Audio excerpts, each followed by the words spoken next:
Hi everyone, 150 grams கருவாடை clean பண்ணி wash பண்ணி வச்சுக்கோங்க.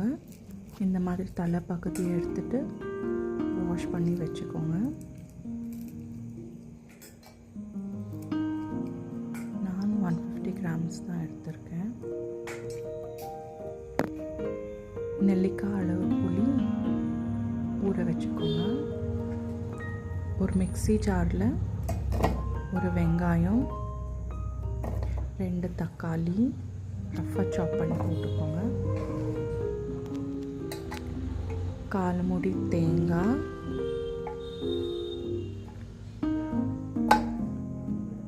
2 ஸ்பூன் தனியா பவுடர், 1 ஸ்பூன் குழம்பு மிளகாய்த்தூள், மஞ்சள்தூள், கொத்தமல்லி,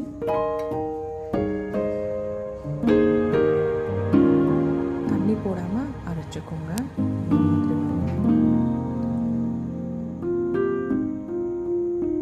ஒரு பாத்திரத்தில் எண்ணெய், கடுகு, இஞ்சி பூண்டு கருவேப்பிலை போட்டு தாளிச்சிக்கோங்க. அந்த தாளித்து இந்த அரைச்ச பேஸ்ட் போடணும்.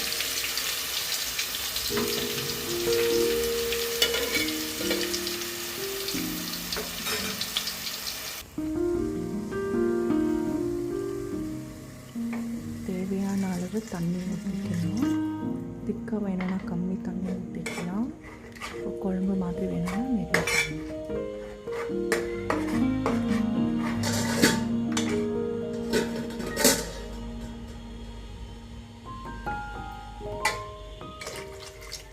நான் கன்சிஸ்டன்சி செக் பண்ணிட்டு தண்ணி ஊற்றிட்டு இருக்கேன்.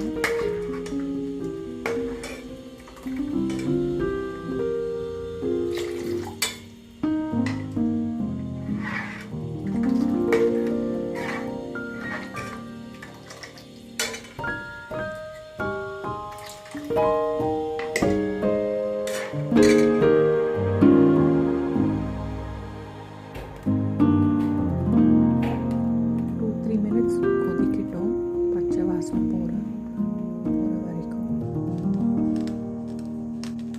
அப்புறமா கரைச்சி வச்ச புளி தண்ணியாக ஊற்றிக்கோங்க.